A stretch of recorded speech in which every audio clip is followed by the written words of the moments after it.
बिस्मिल्लाहिर्रहमानिर्रहीम। अस्सलाम वालेकुम नाज़रीन, मैं अहमद फ़वाद हूँ। आप यूट्यूब चैनल देख रहे हैं। नाज़रीन, आज तारीख़ है 28 नवंबर और दिन है जुमेरात का। हुकूमत मुसलसल ये कहती रही कि कोई लाशें नहीं गिरी डी चौक में, लेकिन एक तहलका खेज़ और धमाका खेज़ रिपोर्ट सामने आ गई है। डॉक्टर्स पॉली क्लिनिक के और पिम्स अस्पताल के ये डॉक्टर्स बोल चुके हैं कि हमने उस रात रिकॉर्ड सर्जरीज की हैं ज़ख्मियों की और लाशें भी आई हैं। कुछ अहम तरीन तफसीलात आपके साथ में शेयर करूंगा और ऐसी तफसीलात शेयर करने जा रहा हूं जिसको हुकूमत भी डिनाई नहीं कर सकती। और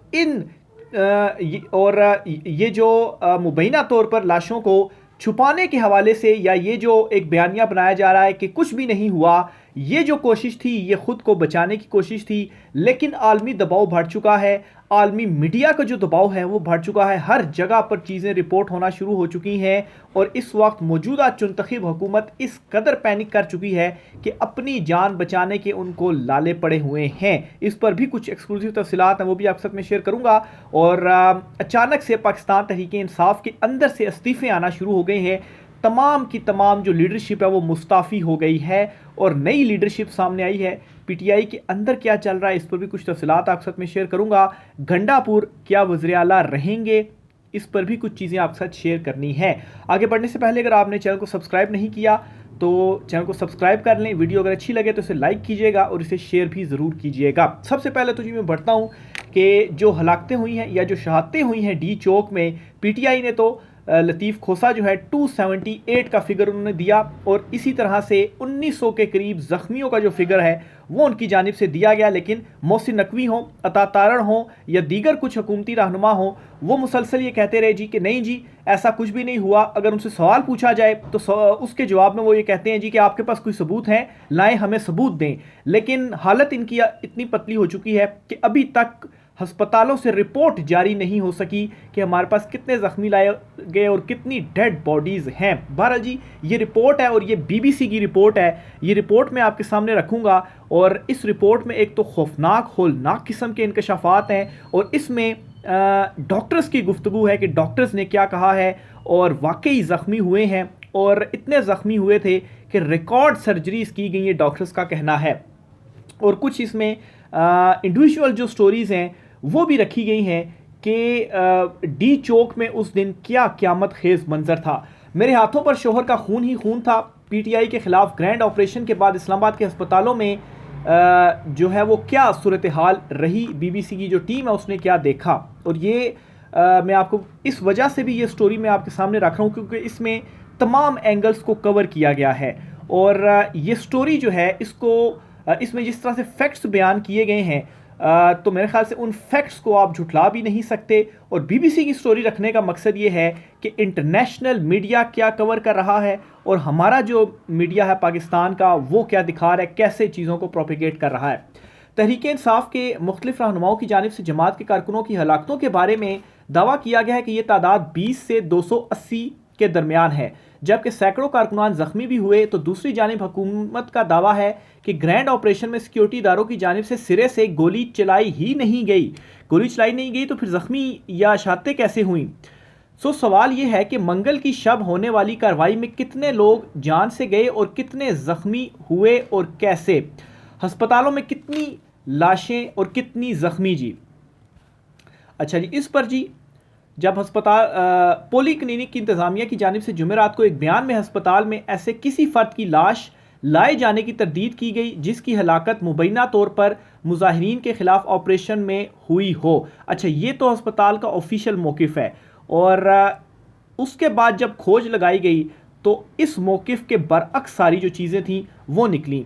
लेकिन बीबीसी के पास मौजूद अस्पताल के रिकॉर्ड के मुताबिक वहाँ 26 नवंबर की शाम कम अज़ कम ऐसे 3 अफराद की लाशें मौजूद थीं जिन्हें गोलियां लगी थीं और इनमें से 2 की हलाकत भी अस्पताल में हुई थी। ये बीबीसी अस्पताल रिकॉर्ड के मुताबिक बता रहा है। जो रिकॉर्ड में नहीं है वो अलहदा सारी हैं, लेकिन एटलीस्ट इससे जो ये हुकूमत कह रही थी या जो हुकूमत की कोशिश थी जी कि हम जो है वो ये सब कुछ करने के बाद इसके ऊपर पर्दा डाल देंगे, तो वो अब पॉसिबल भी नहीं है और वो करने में वो बुरे तरीके से नाकाम हुए। क्या घबराहट है इस स्टोरी के बाद मैं आगे चलकर आपको बताता हूँ शहबाज शरीफ के अंदर क्या घबराहट है और आलमी दबाव क्या, और इस घबराहट में वो क्या क्या कुछ कर रहे हैं, एक दूसरे के ऊपर जो मलबा है वो डाल रहे हैं और ये कह रहे हैं जी कि हम तो डूबे हैं सनम, आपको भी लेकर डूबेंगे। अस्पताल के अमले ने भी बताया कि इनमें से एक लाश बुध तक पोली क्लिनिक के मुर्दा खाने में ही मौजूद थी, जबकि 2 लवाहिकीन के हवाले कर दी गई थी। इसी अस्पताल के एक डॉक्टर ने यह भी दावा किया कि पुलिस हुकाम ने इन्हें मैयतें वर्सा के हवाले करने से भी रोका। तो ये जी मोहसिन नकवी साहब, एक तरफ आप उनकी वो प्रेस कॉन्फ्रेंस में जब उनसे पूछा गया ना कि ये लोग जख्मी या शहादतें हुई हैं, तो वो साफ़ी से कहते हैं सबूत लाएं, आप साफ़ी हैं तो सबूत लेकर आएँ, ऐसे ना बातें करें, और डिनाई किया। और दूसरी तरफ ये पुलिस है जो जो है वो मना भी कर रही है और रोक भी रही है, यानी कि ये जो रिपोर्ट अगर अस्पतालों से नहीं आ रही या चीज़ें अभी भी पर्दे के पीछे हैं, क्योंकि हुआ इतना मैस लेवल के ऊपर है ना कि सारी चीज़ें छुप ही नहीं सकती हैं, तो बहुत सारी चीज़ें तो सामने आ गई हैं, दीगर चीज़ें भी आहिस्ता आहिस्ता करके सामने आ जाएंगी।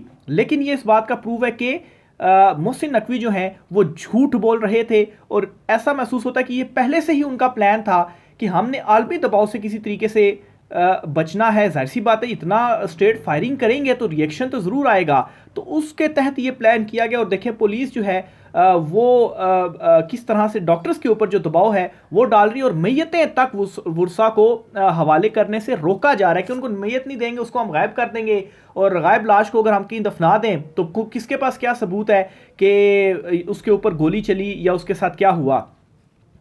ख्याल रहे कि इससे पहले बाज़ वर्सा की जानिब से यह भी बयान सामने आया था कि मैयतें इनके हवाले नहीं की जा रही। इस बारे में बीबीसी ने वफाकी वज़ीर इत्तलात अता तारड़ से बात की तो उनका कहना था कि पुलिस या कानून नाफिज करने वाले इदारे की जानिब से मुजाहिरीन पर फायरिंग नहीं की गई। फायरिंग की गई होती तो लाशों का पोस्टमार्टम भी मौजूद होता। ताहम पोली क्लिनिक के ही तिबी अमले के 2 एहलकारों ने बीबीसी को बताया कि इन्हें पुलिस ने लाशों का पोस्टमार्टम करने से भी रोका था। देखें, एक तरफ हुकूमत, मैंने शुरू में भी आपको बताया बीबीसी की रिपोर्ट इसलिए रख रहा हूँ कि इन्होंने हुकूमत के बयानात और जो हकायक हैं इन दोनों को कंपेयर करके जो चीज़ है वो सामने रखी और ये जो स्टोरी है वो दी है। तो आप देखें कि अता तारड़ कहते हैं जी कि अगर कुछ होता तो लाशों का पोस्टमार्टम आता, और दूसरी तरफ क्या है जी कि मना किया गया कि जी आप पोस्टमार्टम नहीं करेंगे। तो ये इन्होंने बर्बरियत जो है वो उस दिन की। पिम्स अस्पताल की बात की जाए तो अस्पताल की इंतजामिया की जानिब से रिकॉर्ड तक रसाई नहीं दी गई। ताहम बीबीसी की मालूमात के मुताबिक वहाँ तहरीक इंसाफ के 2 कारकुनों की लाशें लाई गई थीं जिनका ताल्लुक शांगला और मर्दान से था, और उनके वर्सा लाशें अस्पताल से ले जा चुके हैं। मंगल को गोलियां लगने से हलाक होने वाले इन 5 अफराद में से 4 की लाशें जो अब अस्पताल में मौजूद नहीं, लेकिन बीबीसी को वहां पाकिस्तान तहरीक इंसाफ के एहतजाज के बाद लाए जाने वाले मुतअद्दिद ऐसे जख्मी ज़ेरे इलाज मिले जिन्हें गोलियां लगी थीं। तो ये गोलियां उनको कैसे लगी थीं, और इतने सारे जो जख्मी हैं ये वहां पर खुद देखा गया पोली क्लिनिक में। पोली क्लिनिक में कम से कम 3 डॉक्टरों ने बताया कि शाम से ही दर्जनों कारकुनान अस्पताल लाए गए जिन्हें गोलियां लगी थीं। हमारे पास कम से कम 45 और 55 के दरमियान ऐसे शहरी लाए गए जिन्हें गोलियां लगी थीं। ये सिर्फ 3 डॉक्टर्स ने बताया, और ये रिकॉर्ड में नहीं, रिकॉर्ड से हट कर, यानी कि अगर आप मिनिमम लेवल के ऊपर भी देखें तो अच्छी जो फिगर है वो सामने आया कि जख्मी भी हुए लोग और लोगों की जो हलाकतें हैं वो भी हुई, और ये गोलियों से हुआ। फिर जी बीबीसी से बात करते हुए हुकूमती वज़ीर अता तारड़ ने इल्ज़ामात को पाकिस्तान तहरीक इंसाफ का प्रोपेगेंडा करार देते हुए कहा कि अगर पुलिस या रेंजर्स की जानिब से गोलियां मारने के सबूत मौजूद होते तो पीटीआई सबूत लाए।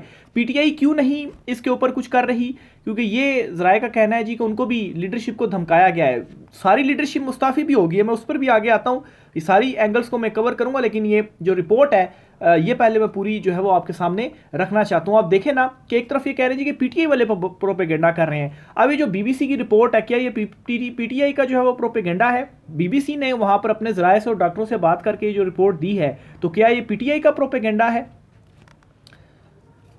अच्छा, फिर जी इसी तरह से एक मेरे कानों से वो सारी चीज़ें ख़त्म ही नहीं हो रही।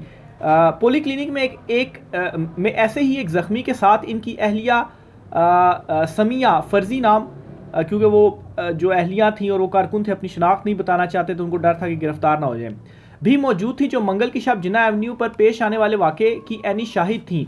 सिर्फ चीखें थी, बस सिर्फ चीखें, हर बंदा अपनी जान बचाने के लिए भाग रहा था। ये अब उन्होंने मंजर बताया कि उस दिन जो है वो डी चौक में क्या हुआ। ये रात 9 बजे के करीब वो लम्हा था जब समिया को अचानक फायरिंग की आवाज़ आई और फिर हर तरफ चीखों पुकार शुरू हो गई। वो जिन्ना एवेन्यू पर इसी फ्लाईओवर के नीचे गाड़ी में बैठी अपने शोहर की मुंतजिर थी, जो चंद मिनट पहले पाकिस्तान तहरीक इंसाफ के जलसे में शिरकत के लिए पहुंचे थे। मैंने सोचा ये आंसू गैस की शेलिंग वाली फायरिंग होगी, लोग भाग रहे थे।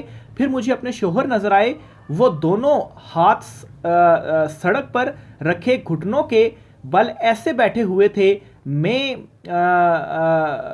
इनकी तरफ भागी, हर तरफ फायरिंग हो रही थी। जब समिया बीबीसी को ये बता रही थी तो वो और उनकी बहन मास्क पहने इस्लामाबाद के एक अस्पताल के कमरे में बैठी थी। उनके सामने बेड पर उनके शोहर थे, जिनके कंधे पर गोली लगी और चंद घंटे कबल ही इनकी सर्जरी की गई थी। वो क़यामत थी, जैसे जंग हो रही हो। मेरे हाथों पर उनका यानी कि अपने शोहर का खून ही खून था। मेरे कानों से वो सारी चीखें ख़त्म ही नहीं हो रही। मैं अब कैसे आपसे खुलकर बात करूं? ये कहते हुए समिया के हाथ कपकपा रहे थे और उनके चेहरे पर लगा मास्क आंसुओं से नम हो गया।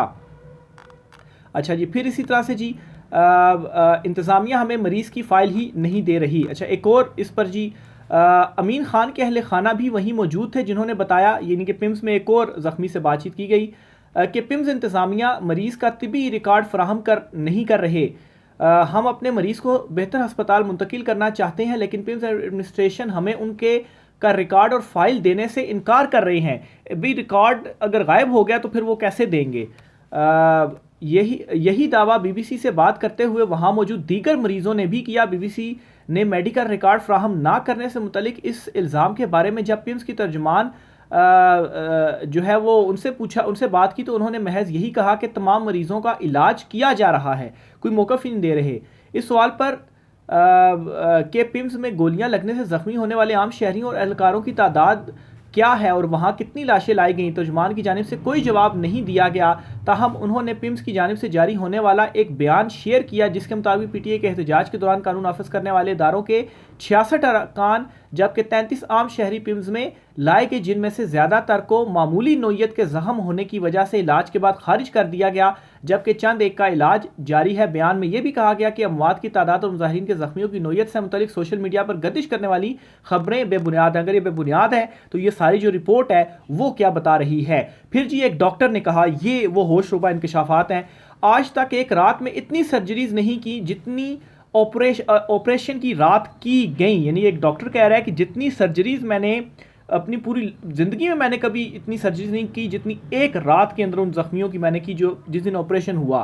बीबीसी से बात करते हुए पोली क्लिनिक और पिम्स के डॉक्टर्स ने कार्रवाई के खदशे की वजह से नाम जाहिर ना करने की शर्त पर बताया, यानी कि उनके ऊपर दबाव है कि अगर हम कुछ बता देंगे तो रिपोर्ट कर देंगे तो हमारे जो नाम है वो हमारे खिलाफ कोई कार्रवाई ना हो जाए, यानी कि वहाँ पर भी डराया हुआ और कंट्रोल जो है वो अस्पताल का लिया हुआ है। वो इस बारे में बात नहीं कर सकते। तो हम एक डॉक्टर ने ऑपरेशन की रात के हवाले से बात करते हुए बताया कि उन्होंने आज तक एक रात में इतनी सर्जरीज नहीं की हैं जितनी ऑपरेशन की रात की गई। पोली क्लिनिक में एक डॉक्टर ने कहा कि बाज़ ज़ख्मी इस कदर तशवीशनाक हालत में आए कि इन्हें जो है वो एक मेडिसन का नाम लिखा हुआ, इससे ये होता है कि बेहोश कर दिया जाता है, जगह को सुन कर दिया जाता है, उसके बाद ऑपरेशन किया जाता है। तो इतना ज़्यादा वो ज़ख्मी था कि उसको वो दवाई नहीं दी गई और इंतज़ार किए बगैर उसकी जो सर्जरी थी वो शुरू करना पड़ी। बहुत से मरीज़ ऐसे थे जिनका खून बहुत ज़्यादा बह चुका था। इसी तरह एक और डॉक्टर ने कहा कि हमारे पास रश इस कदर ज़्यादा था कि हमने एक बेड पर दो सर्जरीज की और गोलियां निकाली हैं। जो मैंने रात को यहाँ देखा वो मैं कभी नहीं भूल सकूंगा। डॉक्टरों के इन बयानात पर जब बीबीसी ने वज़ारत इत्तलात से सवाल किया तो उनका कहना था कि मेरे ख्याल में कुछ मेडिकल प्रोफेशनल्स वाज़े तौर पर अपनी सियासी वाबस्तगी जाहिर कर रहे हैं। ये जी अता तारण है। आप देखें ना कि कैसे झूठ के ऊपर झूठ जो है वो ये बोल रहे हैं। तो ये जी बीबीसी की पूरी रिपोर्ट है और इस रिपोर्ट के बाद सब वाजे हो गया कि उस दिन वहाँ पर क्या हुआ था। और इस रिपोर्ट के मुताबिक वाकई वहाँ पर लाशों के ऊपर जो पर्दा डालने की कोशिश है वो इस वक्त की जा रही है और तमाम मीडिया इसके ऊपर खामोश है, लेकिन इंटरनेशनल मीडिया बिल्कुल भी खामोश नहीं है। दूसरी तरफ जी इमरान खान साहब से आज मुलाकात थी, लेकिन इमरान खान साहब से मुलाकात नहीं करने दी गई और अडयाला जेल ने बताया जी कि जो वहाँ के हुकाम थे कि इमरान खान साहब को चूँकि पिंडी पुलिस ने गिरफ्तार किया हुआ है तो वो तो अब अडयाला उसमें तो नहीं आते, तो आप क्या करें जी कि जो उधर की पुलिस है उनसे आप इजाज़त लें, वो दरख्वास्त मंजूर करेंगे तो फिर जाकर उसके बाद मुलाकात आप कर सकते हैं। और जो वो सेल है उसको भी उसी जेल का सेल करार दिया गया। तो ये जी इमरान खान साहब से भी मुलाकात नहीं करने दी जा रही। हालांकि जब एहतजाज चल रहा था तो एक दिन में दो मरतबा जो मुलाकातें थी वो इमरान खान साहब से हो रही थी। दूसरी तरफ मतीउल्लाह जान साहब जो हैं उनका 2 रोज़ा जिस्मानी रिमांड मंजूर कर लिया गया है। मतीउल्लाह जान के हवाले से भी ये बताया जा रहा है जी कि वो भी पिम्स अस्पताल में थे, कुछ खोज वगैरह लगा रहे थे लाशों के हवाले से, तो इसके बाद फिर उनको भी उठा लिया गया और फिर उनका 2 रोज़ा जो जिस्मानी रिमांड है वो भी ले लिया गया है। दूसरी तरफ जी शहबाज शरीफ क्या कर रहे हैं, उन्होंने काबीना में गालबन खिताब करते हुए ये कहा है जी कि डी चौक में जो ऑपरेशन किया गया और इसमें जी मुआवनत थी एजेंसीज़ की भी, और इसमें जो मदद थी या मुआवनत थी वो आर्मी चीफ़ की भी थी। और वो ये कह रहे हैं जी कि इस सारी चीज़ों में हम अकेले नहीं थे जी, इसमें जो आर्मी चीफ़ हैं या जो एजेंसी है वो भी हमारे साथ मुआवनत कर रही थी और मतलब है कि हम इसमें अकेले नहीं हैं, वो भी हमारे साथ शामिल हैं। ये क्लियरली शहबाज शरीफ की जानिब से कहा गया। अब ऐसा क्यों कहा जा गया शहबाज शरीफ की जानिब से? आलमी प्रेशर इस वक्त बहुत बढ़ चुका है और इस वक्त जी इनको अपने लाले पड़ चुके हैं शहबाज शरीफ को भी कि हमारा जो है वो अब क्या बनेगा।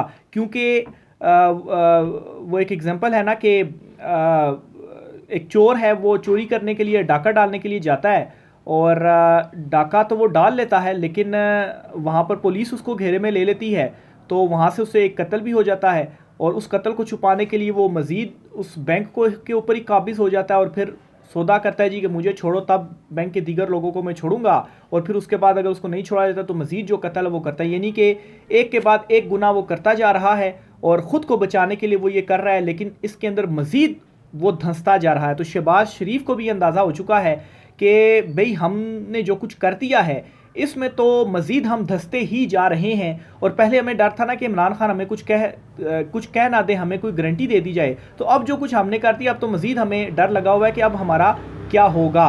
तो ये इस किस्म के जो बयानात हैं वो भी शहबाज शरीफ की जानिब से आ रहे हैं और ये वाज़ेह एक मैसेज भी है कि हम तो डूबे हैं सनम, तुम्हें भी लेकर डूबेंगे। ये एक एग्जांपल जो है वो दी जाती है। आखिर में जी पाकिस्तान तहरीक इंसाफ की सीनियर जो सारी क़यादत है वो मुस्तफ़ी हो गई है। बैरिस्टर गौहर को ओहदे से हटा दिया गया है, सलमान अकरम राजा ने इस्तीफ़ा दे दिया है, असद कैसर साहब नए चेयरमैन होंगे पीटीआई के। इसी तरह से अली मोहम्मद खान को जनरल सेक्रेटरी बना दिया गया है और हामिद रज़ा जो है वो सियासी कमेटी और कोर कमेटी जो है उससे वो मुस्ताफ़ी हो गए हैं। उनका कहना है कि इमरान खान साहब से मिलकर कौमी असम्बली से भी जो इस्तीफ़ा है वो मैं दे दूँगा। तो ये जी मुस्ताफ़ी हो गए हैं। वाकई उनके ऊपर सवाल तो बनते थे कि आखिर वो कहाँ पर थे जिस दिन एहतजाज जो है वो हुआ पंजाब से, क्यों लोग जो हैं वो नहीं निकले। तो ये नई क़यादत आई है। देखें अभी तक इमरान खान साहब का इस हवाले से कोई बयान तो सामने नहीं आया, इमरान खान साहब से मुलाकात ही नहीं करने दी जा रही। इमरान खान का साहब का क्या रिएक्शन होगा उसके ऊपर इस वक्त सारी नज़रें हैं। जो भी डिटेल्स होंगी मज़ीद आपके साथ में शेयर करता रहूँगा। राय का इज़हार कीजिएगा। आज के व्लॉग से इतना ही, इजाज़त दीजिए, अल्लाह हाफ़िज़।